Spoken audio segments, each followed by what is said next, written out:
L'apocalypse du gin. Une des pires crises sociales de l'histoire de l'Angleterre est en réalité une épidémie d'alcoolisme. C'est le temps d'une bière avec P.O. La la la la la la la. C'est le temps d'une bière avec P.O. La la la la la la. On est au 18e siècle, on est à Londres et on a une crise sociale sans précédent. Les rues sont pleines de gens qui ne font que se pacter la face avec du mauvais gin, des torts-boyaux qui donnent la cirrhose du foie à certains, vous tuent littéralement sur le moment et on parle de dizaines de milliers de morts. Qu'est-ce qui s'est passé? D'abord, vous écoutez Le temps d'une bière, un balado qui se consacre sur l'histoire de la bière, des alcools, des drogues et de la nourriture. On passe à travers l'histoire, puis on visite des événements majeurs qui ont marqué soit la bouffe, la culture, l'histoire ou des drogues psychédéliques. Donc, on a plein de bons épisodes. Abonnez-vous tout de suite. Et moi, j'ai une bonne bière du 5e baron qui s'appelle La Petite France, même si ça n'a pas vraiment rapport avec l'Angleterre. Bref, c'est pas important.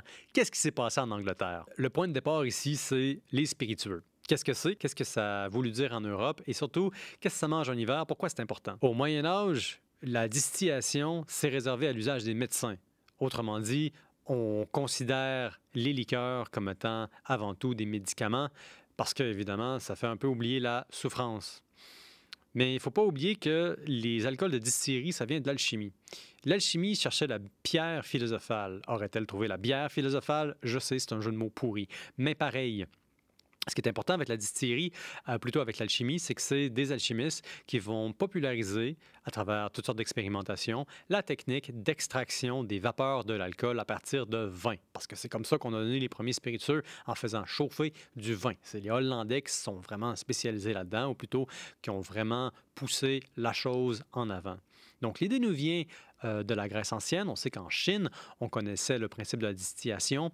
Je pense que c'était peut-être Pythagore ou Aristote qui a peut-être fait un passage sur la distillation. Mais bref, on l'a théorisé, mais on ne l'a pas fait. Par contre, au 8e siècle, entre les arabo-persans, on finit par écrire beaucoup sur la distillation. On commence à comprendre ça, à bien manipuler les bases. Et tout ce corpus de connaissances-là va se transmettre à l'Europe. En Europe, ce sont des alchimistes qui vont développer la chose, mais l'usage de la liqueur va devenir très restreint parce que le coût est élevé. Et pour en faire, il faut du verre, il faut du métal, il faut un équipement, il faut un atelier.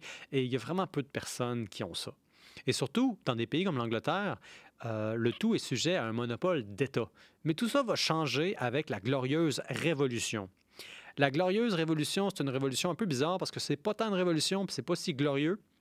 C'est que l'Angleterre est secouée par des crises de religion entre les catholiques et les protestants. En fait, le roi d'Angleterre, en 1688, il faut que je regarde mes notes, il n'est pas aimé. Il n'est pas aimé du tout. C'est Jacques II. Jacques II d'Angleterre, c'est un catholique, à l'heure où est-ce que les puissants de l'époque veulent plutôt des protestants, parce qu'on n'aime pas les catholiques, en tout cas quand on a le bon pouvoir et qu'on est à la bonne place. Bref, c'est compliqué, mais Jacques II est chassé dehors. Il est remplacé par Guillaume III d'Orange. Qui est Guillaume III d'Orange? En fait, le gars, il est hollandais et vient des Pays-Bas. C'est un chef d'État là-bas et il est protestant, donc il est presque par défaut préféré. Et évidemment, bon, il a une grand-mère qui était anglaise. Bref, il est suffisamment connecté aux intérêts de la famille régnante pour pouvoir être mis sur le trône sans que ce soit trop un problème. Et surtout, il n'aime pas la France parce qu'il est en guerre avec la France et il a la bonne religion pour ceux qui le soutiennent, c'est-à-dire il est protestant. Donc, on le met sur le trône en dépit du fait qu'il ne parle pas un maudit mot d'anglais. Et tout d'un coup, il a la couronne. Et une de ses premières mesures en tant que nouveau roi qui ne parle pas un mot anglais, ça va être de lever des tarifs sur le vin français. On assiste à la guerre des alcools. Pourquoi? L'Angleterre et les Pays-Bas vont être maintenant unis contre la France. Et tous les deux veulent blesser économiquement la France comme ils le peuvent. Et ça passe par l'exportation du vin et du brandy. Le vin, en France, c'est un gros business. Ça l'est aujourd'hui, encore plus à l'époque, surtout les vins qui venaient de la région de Bordeaux. C'était des vins qui apportaient beaucoup d'argent dans les coffres de la France et c'était un commerce absolument florissant parce que les nobles anglais commandent beaucoup de claret de Bordeaux. Ils aiment beaucoup le vin. Alors, on décide de mettre fin à tout ça, mais il faut un substitut. Or, il s'adonne qu'en même temps, l'Angleterre a un autre problème, c'est la chute, l'effondrement des prix de la céréale. Ce qui veut dire que les possédants qui ont les terres, et là je ne parle pas du tout des paysans, mais je parle des possédants, ne font plus d'argent. Donc eux, ils ne sont pas contents. Or, c'est eux qui ont mis, ou en tout cas qui ont financé le remplacement du roi, si on veut. Donc eux, ils s'attendent que le nouveau Guillaume III d'Orange les aide un peu. Alors qu'est-ce qu'il fait? Il annule le monopole de l'État sur les liqueurs, ce qui permet tout d'un coup à tout le monde de distiller des spiritueux. Et les gens ne prennent pas ça à la légère, c'est pas tombé dans l'oreille d'un sourd. En dedans de 10 ans, on voit des centaines et des centaines d'alambics qui fleurissent à travers Londres. Tant et tellement que tout d'un coup, Londres est frappée par un phénomène presque unique dans l'histoire, c'est-à-dire l'accès du jour au lendemain à un alcool fort en alcool, très, très peu coûteux pour le commun des mortels. Ça s'est jamais vu, c'est unique dans l'histoire. Du jour au lendemain, plein de gens qui sont pas capables de fonctionner, plein de gens qui deviennent alcooliques en dedans de quelques mois, des gens qui sont habitués de boire de la bière, tout d'un coup, pour le même prix, peuvent boire pinte sur pinte de gin. Et là, je parle d'alcool fort, aromatisé à du génévrier, qui est le modèle hollandais. Mais en réalité, il n'y a pas nécessairement du génévrier là-dedans. C'est des torboyaux, c'est de la bagasse, c'est pas réglementé. Il y en a partout. C'est des rivières d'alcool mal préparées la plupart du temps qui va inonder la ville et ça va causer des déluges d'ébriété. En réalité, c'est une crise sanitaire doublée d'une crise sociale, doublée d'une crise géopolitique. Mais commençons par le côté social parce que c'est probablement le plus important. Et ça nous amène à Londres. Londres, c'est pas une ville normale. On est maintenant au début du 18e siècle. On est dans les années 1720. C'est le début de l'Empire britannique, mais c'est une période de croissance phénoménale pour une ville qui est avant tout moyenâgeuse. Au début du 18e siècle, Londres a à peu près 550 000 habitants.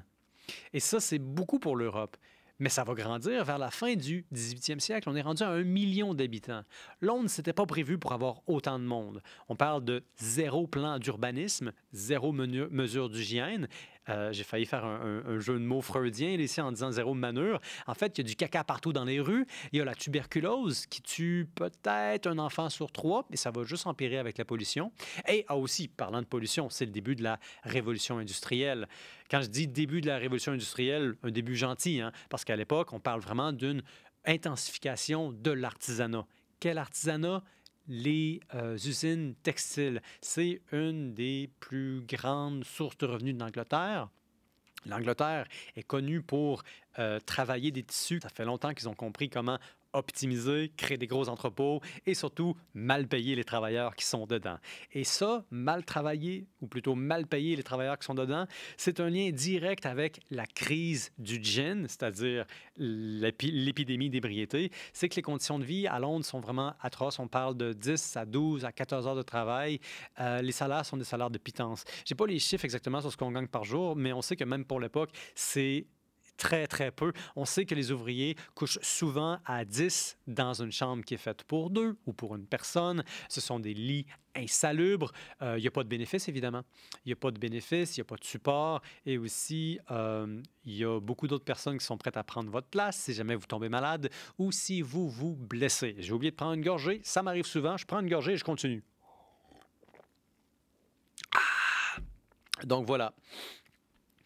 On est à Londres. Les ouvriers, j'allais dire les fermiers, les ouvriers ont la vie très dure et c'est des gens qui sont loin de chez eux. Je dis loin de chez eux parce que c'est une époque où est-ce qu'il y a beaucoup de monde qui s'en vient à Londres, soit par l'appauvrissement graduel de la campagne à travers ce qui est aujourd'hui le Royaume-Uni, soit à cause de l'appât du gain, parce qu'on sait très bien qu'à Londres, c'est là qu'il y a du travail. Donc, si vous êtes déjà pauvre et que tout d'un coup, une mégapole, c'est peut-être votre opportunité de vous refaire une vie. Mais en réalité, il y a quelque chose dans les campagnes anglaises qu'on ne retrouve pas à Londres. C'est le support de la paroisse, où est-ce qu'il y a différents mécanismes, hein, avec une communauté, avec une ville, avec de la parenté, avec de la belle famille. Souvent, si vous ne gagnez pas exactement votre pain durant la journée, il y a quelqu'un qui peut vous donner une aide. Il y a aussi un filet social, il y a la communauté qui peut contrôler un peu votre comportement. Mais là, vous avez une population pauvre, éloignée des leurs et très jeune. Donc, très jeune, avec beaucoup de jeunes femmes aussi qu'on n'est pas habitué de voir en usine.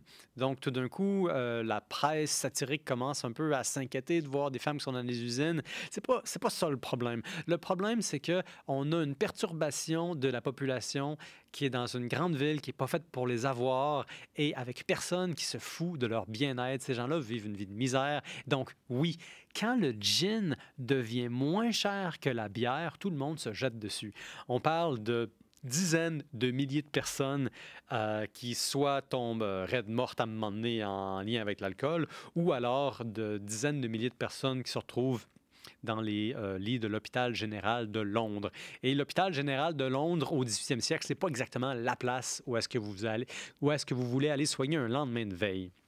Mais bref, c'est une crise sociale. Et c'est aussi une crise économique. Évidemment, parce que le pop-up, si on veut, les ouvriers ne gagnent pas beaucoup, mais aussi parce qu'il y a un conflit ici, là. Il y a un dilemme. D'un côté, il y a les grands possédants des terres qui veulent trouver des clients pour vendre leurs céréales à un prix où est-ce que c'est l'effondrement, à une époque où est-ce que les céréales valent plus rien. Donc, eux, ils veulent que les gens boivent du gin. Parce que ça justifie de vendre d'autres céréales à d'autres personnes. Mais il y a aussi les chefs d'entreprise, les chefs d'usine, qui, eux, voient bien que leurs ouvriers boivent énormément, même s'ils se foutent du fait qu'autrement, on les paye mal puis qu'ils sont malades tout le temps. Eux, ils veulent pas d'avoir autant de gin. Ils ne veulent pas ça. Après ça, il y a aussi l'élite bien pensante. Et quand je dis élite bien pensante, je pense... vous savez, à toute époque, il y a toujours des intellectuels qui, au nom de la probité, se choquent de la vie du commun des mortels. Ben, je parle de ces gens-là. Je parle des barons qui sont confortables ou avec leur verre de vermouth à 500 $ la bouteille, qui, comme ça, théorisent un peu sur à quoi devrait avoir l'air une planète verte. Vous comprenez ce que je veux dire? Donc, je retourne à Londres. On commence à s'inquiéter. Les financiers de Londres s'inquiètent. L'élite bien pensante s'inquiète. Et là, tout d'un coup, la couronne anglaise décide de s'en mêler. Elle décide de légiférer en lançant un acte un peu drôle qui va s'appeler The Gin Act. Ouais. C'est tellement grave comme situation qu'on va lancer des lois qui vont s'appeler des actes sur le gin. Même si, comme on l'a vu, c'est pas vraiment du gin, c'est plus des torboyaux qui goûtent à peu près tout et n'importe quoi, mais surtout qui vous empoisonnent assez rapidement le foie.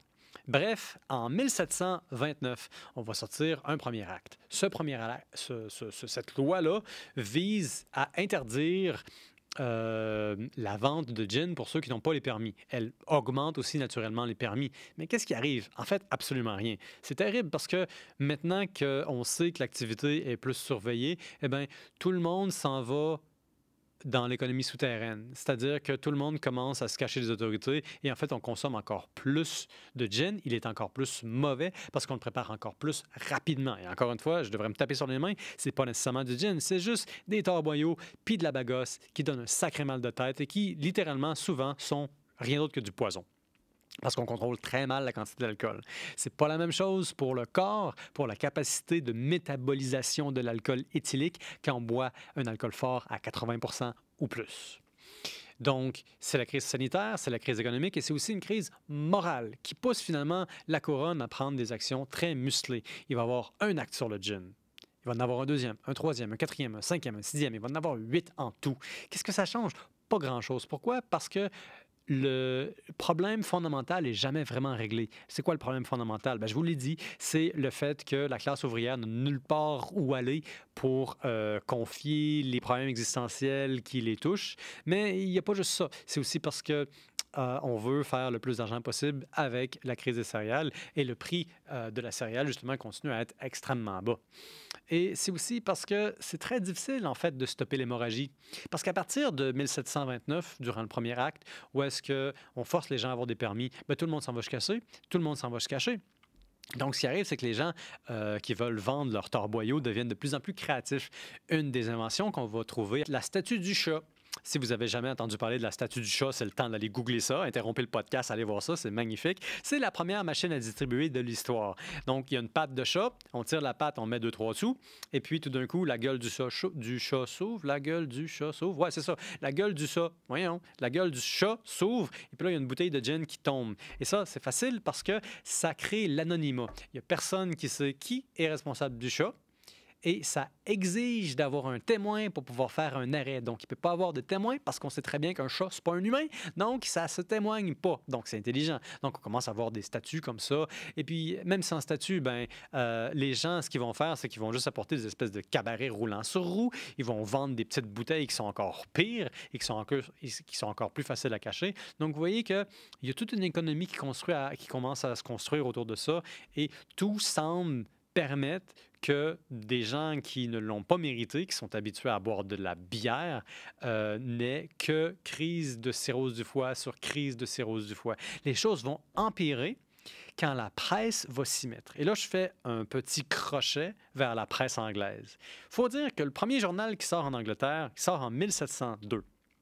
Autrement dit, le journalisme en Angleterre, ça vient juste commencer. C'est un peu né de la dernière pluie et c'est pas le truc professionnel qu'on connaît aujourd'hui. Autrement dit, il y a beaucoup de pages un peu sensationnalistes et on aime le drame, surtout l'élite bien pensante. Et une des histoires qui va sortir, qui va choquer l'opinion publique, qui me choque moi-même parce que je sens que je commence à parler plus fort, ça va être l'histoire de Judith Dufour.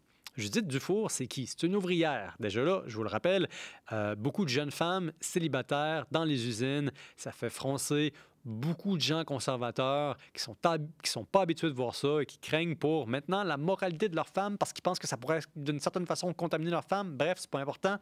Ce qui arrive, c'est que Judith Dufour, c'est une ouvrière et elle aussi, occasionnellement, elle visite les débits de boissons illégaux dans la rue et elle aime le gin. Elle a aussi une vie difficile. Sa fille s'appelle Marie. Elle a peut-être 5 à 6 ans. Sa fille et elle, des fois, très rarement, ils s'en vont à la campagne. Or, un beau jour, Judith prend sa fille Marie, s'en va à la campagne. L'atelier leur prête des jupons pour l'occasion. C'est une belle balade. Mais le soir, Judith Dufour revient à l'atelier sans sa fille et saoule. Elle boit sur la job. Une collègue lui dit gentiment « Ah, elle est où ta fille? » Et elle dit « Je l'ai laissée à la campagne. » Puis elle retourne travailler, elle ne parle plus mot de la soirée. Ça inquiète des gens. Quelques jours plus tard, on retrouve sa fille à la campagne, morte, étranglée, attachée à un arbre, sans vêtements ou presque. Et là, il va y avoir une enquête. Je ne sais pas à quel point cette enquête-là peut être vraiment profonde puisqu'on est en Angleterre en 1730 à peu près. Mais bref, on conclut que c'est elle qui a étranglé sa propre fille pour vendre son jupon pour pouvoir aller s'acheter du gin. L'histoire est peut-être vraie. L'histoire ne dit pas si l'histoire est vraie. Mais ce qu'on sait, c'est que ça choque l'opinion publique. On lance un acte dans l'année qui va suivre pour augmenter les pénalités. Et surtout, là, on crée des délateurs. Et on commence à financer les délateurs. Et ces délateurs-là, ça peut être n'importe qui. Donc, tout d'un coup, la couronne anglaise promet des récompenses assez importantes, l'équivalent d'un mois de salaire, souvent des fois une année de salaire, pour pouvoir trouver le revendeur illégal qui fait de la contrebande. Eh bien là, ces délateurs-là, ils ne sont pas appréciés dans le milieu, que ce soit chez les clients ou chez les vendeurs. Alors, on commence à les tapocher. Il commence à avoir des bagarres de rue. Et puis là, ça fait juste aller de pire en pire. Parce que à chaque nouvel acte, il y a plus de résistance. Parce que les pauvres, ou en tout cas les moins riches, commencent à s'organiser. On commence à faire des émeutes. Il va y avoir un acte qui va passer pendant que le roi d'Angleterre est à l'extérieur. Et ce que les gens vont dire, probablement, il va y avoir des émeutes à travers Londres, il va y avoir des gens qui vont se faire tuer. Et puis, ce que les gens vont dire, c'est « pas de roi, pas de gin ». Pourquoi ils disent ça? Parce que il y a beaucoup de mécontentement public contre les rois d'Angleterre, qu'on perçoit comme étant une dynastie étrangère, qui d'ailleurs à l'époque parle allemand plutôt qu'anglais. Je te dis, il y a une période d'à peu près 80 ans où est-ce qu'il n'y a pas un roi d'Angleterre qui est foutu de parler la bonne langue. On parle hollandais, ou probablement que tout le monde parle français, et on parle à peine d'anglais. Quoique je ne devrais pas me fâcher en tant que Québécois dont le pays a été occupé par l'Angleterre, puis qui n'a jamais vraiment été un pays, puis quand c'était le pays, c'est fini par devenir le Canada. Encore, bref, c'est pas important. Pas pour cet épisode-ci. Ce qui finit par arriver, c'est qu'il y a une crise de légitimité aussi qui affecte le gouvernement, ce qui fait que le gouvernement voit ça comme étant de la subversion, ce qui fait que Manu Militari est l'option qui finit par être choisie. Bref, il n'y a personne qui s'écoute dans cette histoire-là et on ne pense jamais à régler les problèmes qui sont pour nous les plus évidents avec à peu près 250 ans de recul, qui est la crise sociale absolument sans précédent que vit Londres. Alors, qu'est-ce qui arrive finalement? La crise finit par se diluer en 1751 avec le passage d'un 8e acte. C'est vraiment l'acte pour en finir avec tous les actes et dans les ténèbres les lier. C'est un acte qui va augmenter encore une fois les prix de façon que ça devienne vraiment difficile d'aller s'en acheter. Il y a eu beaucoup de délations, là, hein. On parle vraiment de beaucoup, beaucoup de gens qui ont stoulé d'autres personnes puis qui se sont fait battre pour avoir stoulé d'autres personnes. Mais on parle aussi d'une mesure vraiment importante qui va être d'interdire la vente, que tu aies un permis ou pas, directement aux clients. Ce qui veut dire qu'il y a seuls des établissements qui ont un permis, comme des tavernes, des bars, des restaurants, des cabarets. En fait, il n'y a pas tant de restaurants, c'est surtout des cabarets à l'époque, mais aussi étrangement des cafés qui vont pouvoir vendre directement aux clients. Donc, à partir de maintenant, en tant que distilleur, c'est peu important si tu as un permis ou pas. On concentre toute notre attention à éviter la vente directement aux clients. Et en même temps, le prix de la céréale, lui, a monté. Ce qui fait que tout d'un coup, on a moins d'incitatifs du côté de la couronne à aller satisfaire les grands propriétaires terriens parce qu'ils ont besoin de plus de revenus. Mais il y a d'autres choses qui vont se passer aussi. Parce que rendu 18e siècle, c'est l'ascension du café et du thé. Vous allez trouver ça un peu bizarre, là. C'est pas vrai que c'est le thé qui a empêché tout le monde d'être sous à Londres durant un apocalypse de gin. C'est que ça permet pour la première fois d'avoir une boisson qui se consomme durant les heures de travail, qui est buvable et qui remplace l'eau imbuvable d'une mégapole hyper polluée, sans les effets négatifs de l'alcool qui, en grande quantité, finissent par vous rendre sous et potentiellement dangereux, surtout dans une usine. Donc, la noblesse, ou plutôt la classe moyenne qui se développe à grande vitesse, elle adopte le thé, le café et aussi la bière, qui, elle, fait un retour de balance, si on veut. Pourquoi? Parce que les autorités ont eu la brillante idée de baisser les taxes sur la bière et de faire monter artificiellement le prix sur le gin à travers différentes mesures. Donc, tout d'un coup, beer is back in vogue. Il y a maintenant du thé et du café qui sont disponibles. Et aussi, là, ça fait à peu près 40 ans que les gens se tordent les boyaux avec de l'alcool qui goûte mauvais, qui sent mauvais et qui vous empoisonne. Ce que je veux vraiment dire, c'est que des alternatives sont nées. Et surtout, il y a un petit filet social qui commence à être tissé, ce qui élimine un peu les besoins d'oublier toute sa misère humaine à travers un alcool infect. Et quand je dis un minuscule filet social, ce que je veux dire, c'est que c'est l'émergence de sociétés méthodistes qui, elles, vont prôner, vont prêcher l'abstinence, la modération et la sobriété. À qui ils s'adressent? Bien, évidemment, le tiers-état, c'est-à-dire les ouvriers qui gagnent des pinottes, qui gagnent vraiment une pitance, et ça va attirer des foules. On parle vraiment de dizaines de milliers de personnes qui vont aller écouter ces gens-là. Je ne vous dis pas que c'est tout ce qui a été important, mais je vous dis plutôt que pour comprendre la fin de cet apocalypse de gin, de cette espèce d'invasion d'alcool éthylique dans les corps des travailleurs de Londres, il y a beaucoup de choses qui vont se passer.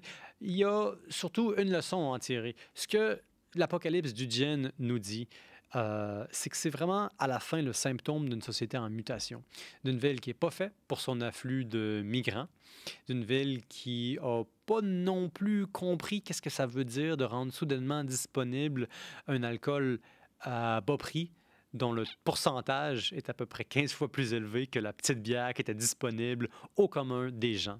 Mais l'autre chose qu'on apprend aussi avec cet épisode, c'est là-dessus que je vais conclure, c'est que ça explique en partie pourquoi le gin a historiquement si mauvaise réputation. Il y a personne qui va froncer les sourcils quand on dit le mot scotch ou whisky, mais on dirait que le gin a une saveur réputationnelle un peu louche. Eh bien, c'est en partie parce que le gin a été historiquement associé à la pauvreté, et ça jusqu'à la prohibition américaine. Il faut attendre le lendemain de la prohibition américaine pour que le gin soit à nouveau très populaire. Pourquoi? Parce qu'on consommait beaucoup de gin dans les speakeasy, donc on mélangeait du mauvais alcool avec toutes sortes de saveurs. Et un des alcools qui étaient les plus disponibles à l'époque aux États-Unis, c'était le gin. Par contre, ces cocktails-là sont devenus extrêmement populaires, surtout chez les gens qui pouvaient se les permettre. Donc, au lendemain de la prohibition, toutes les recettes qu'on a créées dans des speakeasy sont devenus tout d'un coup populaires et surtout à la portée d'un peu tout le monde. Et un des ingrédients les plus importants là-dedans, c'était, ou plutôt une des matières premières là-dedans, c'était du gin. Donc, il a fallu attendre pendant très longtemps avant que le gin redevienne très populaire. Est-ce que c'est à cause de l'apocalypse de gin qui a eu lieu à Londres? Est-ce qu'il y a vraiment eu cet apocalypse du gin-là? Ou est-ce plutôt une exagération d'un journal naissant qui est trop myope par rapport au problème du jour? La question reste encore à poser, mais je pense que le podcast a donné la réponse. Si vous avez aimé notre contenu, abonnez-vous, écrivez-nous, parlez-nous. On n'est pas sorteux. Puis oui, je sais que j'ai un problème. Quand je commence à parler, j'oublie que j'ai une bière à boire. Mais j'ai goûté assez pour vous dire que la petite France du 5e baron, ça goûte le ciel. Je vous laisse là-dessus. Aimez-nous, partagez-nous, écrivez-nous, likez-nous. Ça va vraiment, vraiment nous aider. Ça fait la différence. Puis, soyez sages. Salut. C'est le temps d'une bière avec PO.